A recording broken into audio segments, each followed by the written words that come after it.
got that money swag. I got the house, everybody. So I wanted to say I'm real excited.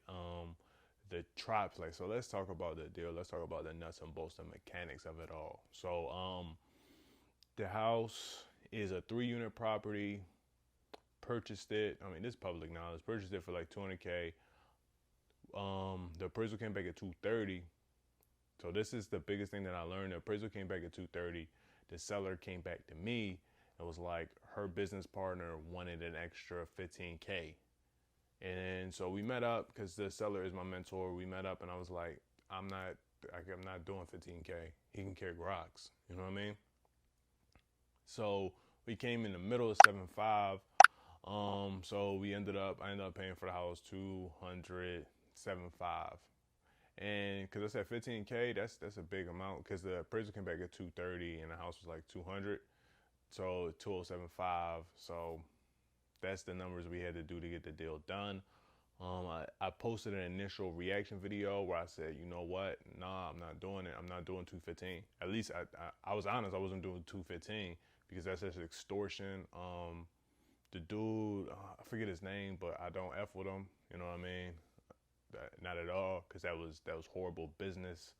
And you know what I mean? Like, people, you know what I mean? People, I'm not gonna do nothing to Buddy, but like, or no threats to Buddy or anything like that. But like, people get hurt over like you saying I want an extra $15,000 on a business dealing. You know what I mean? That's disrespectful. He disrespected me with that. But I didn't do the 15K. We did the 207.5. Why I did it? There's just nothing else on the market right now that's competitive to that. Because my mortgage is going to be like $1,400, and the one tenant, his rent is going to go up to $1,125 in October, November 1st. And the next upstairs tenant, if I take a low ball rent and I take 900, that's 2,100. So that's $700 left over, 725. The water bill's like $125 a month. So that leaves me $600 to put up towards repairs. So I'll be able to pay the water bill and put $600 a month into repairs. I probably had to take $50 to pay the BG&E for the basement. So I'll be putting up $550 a month for repairs. Basically, this house is, I'm living for free. And none of the other deals on the market would allow me to do that. So while it wasn't what I wanted to pay for it, I got it for 230. And after talking to some people, when we were in the closing office, this is what really, the dude made me mad. Because we were talking and the appraisal was already a contentious part of the deal. And Buddy is just like, the house appraised for 230, and what did he say? The house appraised for 230. Since it's FHA isn't going to go the max that the house is going to appraise for. They're only going to go so much above the appraisal. So your house might actually be worth a lot more than $230,000. I told him like, I pulled him to the side like, yo, why would you say something like that? The seller didn't sign her documents yet. The seller could have been like, you know what? Let me call Rich and see, like, let's see what he wants to do. You can go up. It's worth more than that. Like, why would you say something like that? So this is the biggest thing that I learned. Don't show the appraisal to anybody before you go into closing. Tell the person if the house appraises more than the asking price by a good amount. Tell the appraisal person, like, do not discuss how much my house appraised for. That's none of the seller's business. You know what I mean? That's what I told him.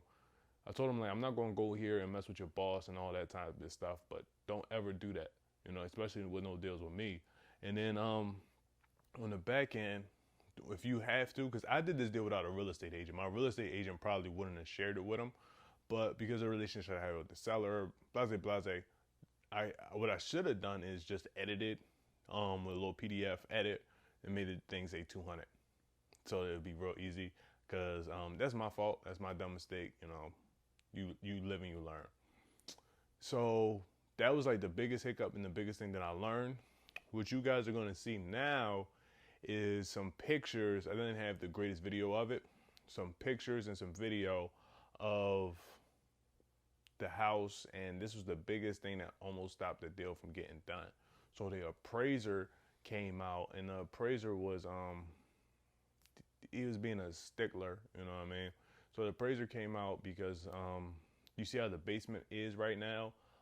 It was very damp, and like the walls were sweating, and so he wanted to have, before we could buy the house, he wanted this house certified as dry.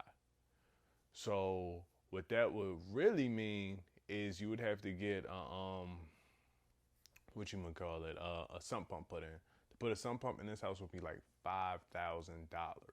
Could I get the seller to spring for $5,000? No, probably not. It's $5,000. That's a nice chunk of change. So $5,000. So what we were able to get done is we went and put onto these walls something called dry lock. Dry lock is going to seal off the wall and like keep the water from in there.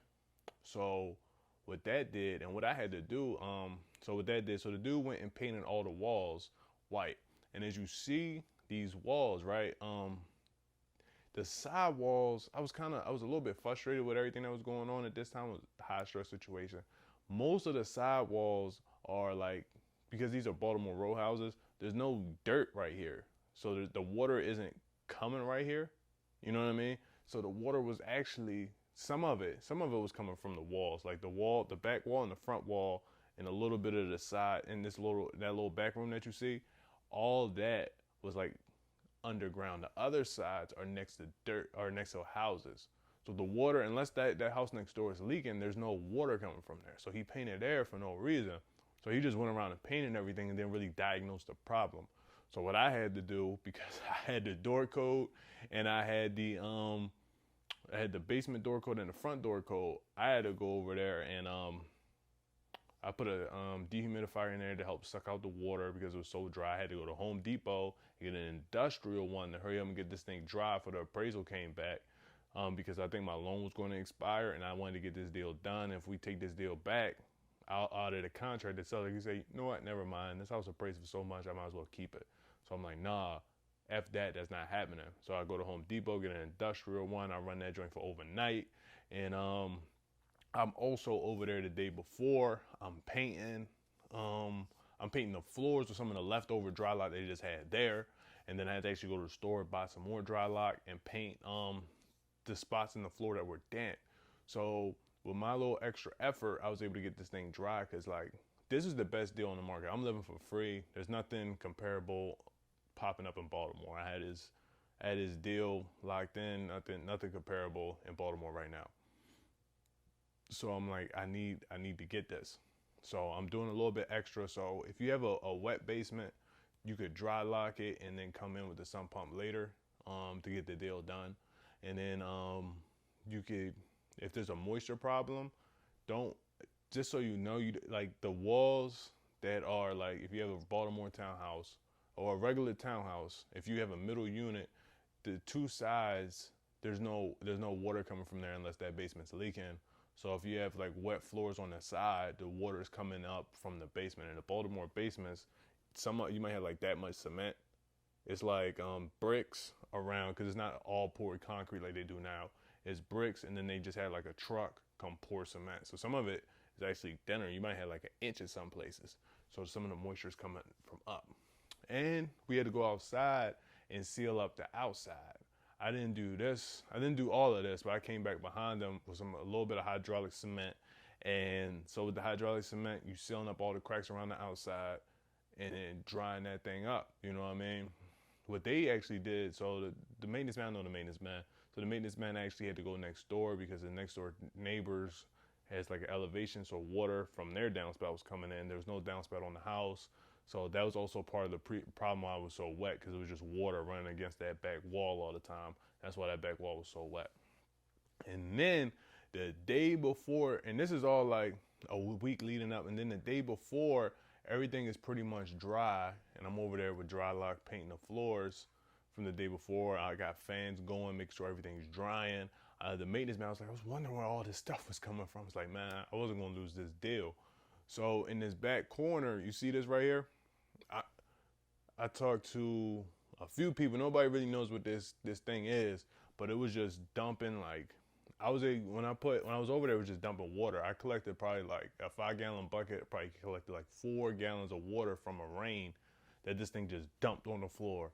So it probably wasn't even the house sweating from the walls. It was probably this little pipe dumping water on the floor. So I'm like, man, if he sees some of this stuff is wet, he's not going past this house. So I put that, good thing I was there, put that bucket there, collected it, went over there every morning, went over the morning before, dumped the bucket, made sure that, wiped everything up, make sure the paint was dry, so everything was dry. It was dry as a bone when he went in there, but you saw how it was like wet, damp, and nasty.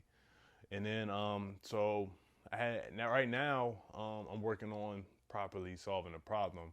But sometimes to get a deal done, you gotta do a little bit extra. So like that's how you can handle like a minor water problem to get a deal done, and then you can go back in and diagnose it. Because even the structural engineer came out, he was like, man, what's going on? I was like, what you mean? He said, the problem here isn't that crazy where they just need a structural engineer. I was like, I don't know, bro. I don't know why they messing with me like that either. So sometimes like you might get a little bit of extra hassle from the bank. And it's like, sometimes you have to make these deals work. You know what I mean? It's like, what you going to not miss out on a house because you don't want to buy a 50-gallon, not even 50, 20, $25, $20 can of paint, and you don't want to paint a little bit, or you don't want to buy a dehumidifier for like $150, or you don't want to rent one for $50. All that probably cost me $300 and some time. But that was, if I wasn't on top of it like that, I would have lost that house over that $300. So it is what it is. That's how I had to massage the deal. And then, so this is what's next. Upstairs, I have to, it's gonna cost me like $2,700 to do the tenant turnover for this unit. The seller said she was gonna get the person to paint. He didn't get him to paint, so I'm just paying the whole $2,700. I'm gonna ask her, can I get the $700 that she was gonna give him, because her dude was slow. And that's why sometimes you gotta do stuff in the harder to deal, because once the deal's over, it's hard to get people to do stuff sometimes. So I'm gonna talk to her. I'm sure she'll give it to me, the $700, because the sense of urgency isn't there to get the deal done. So like sometimes it's hard to get, especially maintenance people, it's hard to get them out there sometimes. So I'm gonna ask her, she just give me the $700 because I'm getting my guy to do it. And then on the first floor, it was a big debate because I didn't know if I was going to live up top, you know, in the penthouse suite, or if I was going to live downstairs on the first floor. But on the first floor has a better layout. It's a little bit bigger. The bedroom is bigger. But when you first go pop your head upstairs, like upstairs just feels nicer. But the bedrooms is a lot smaller. Like if you put a bed upstairs, you really can't. So I wanted to stay upstairs bad, but the first floor, and you have the access to the backyard, so you can go outside, and you know, easier to take out the trash. It's gonna be easier to do everything. And since I'm on the first floor, like the tenants are up the stairs, and I got my little corner, I'm right here. And since I'm at the front door, I can kind of see what's going on, make sure no one's loitering too much. But that penthouse suite, I wanted that penthouse. If the rooms were just a little bit bigger, I would have took it, but the bedroom's just so small. And then the second bedroom doesn't have a window to outside. The living space isn't as big. It's just that upstairs is nice, and you know, no one's above you and all that. But like, I'm just gonna take the first floor. It's easier layout. It needs the most work, because just to put new floors on this first floor, is gonna be like, I think $2,700 just to put the floors in there. So I'm gonna get that unit turned over real quick so I can get some rent coming in. I got this tenant on the second floor. He's gonna stay. So let's put that into perspective. Why I didn't want to lose the house? $1,400 a month for the mortgage and everything, and he's paying $1,075 now. He's gonna go to $1,125. So let's just call it $1,100 to do the math easy.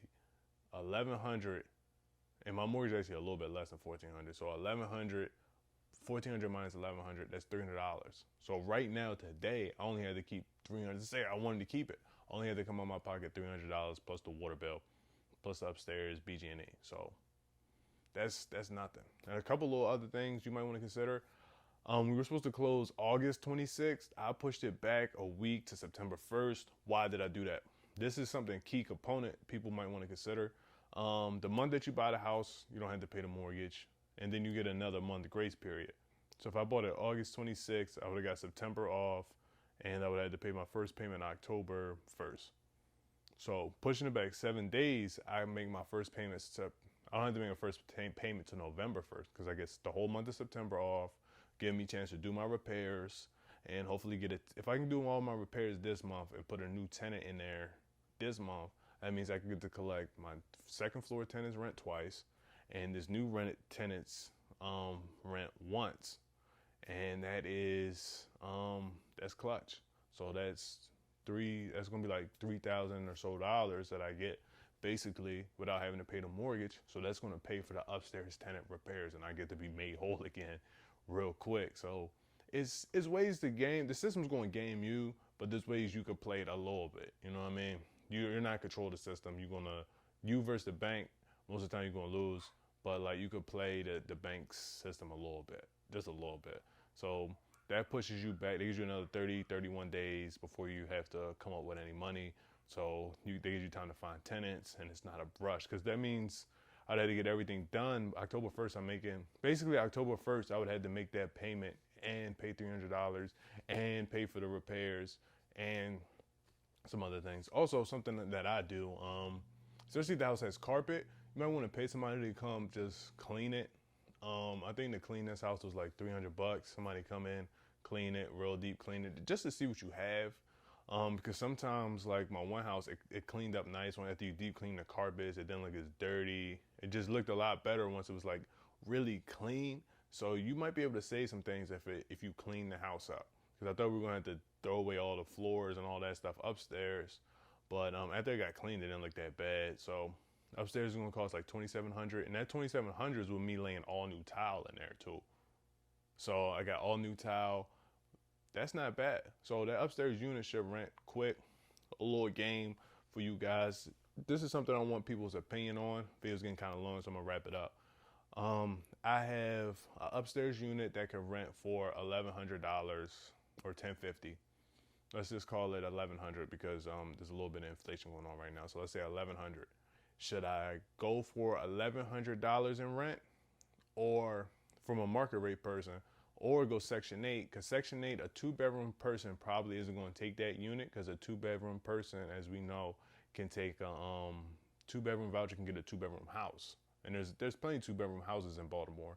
So like most people, I'd rather take a house over an apartment. Everything else being equal, why would you know what I mean? Just think about it if you had the voucher. So should I take a $1,100 market rate tenant in this environment where people are, what do they call it, losing their jobs? Unemployment seems like it's getting rapid. The economy seems like it's falling apart. Or would it be a better move to, take a Section 8 tenant and, take that little bit of less rent, maybe $900, and just know that that's going to be, most of it is going to be guaranteed. I might get $700, $800 of that guaranteed every single month. So let me know what you guys think. So this is Nick signing out. I got the house. I'm really excited. It's going to feel a lot more real once, like I'm all moved in and everything, but I got the house, and I appreciate everyone.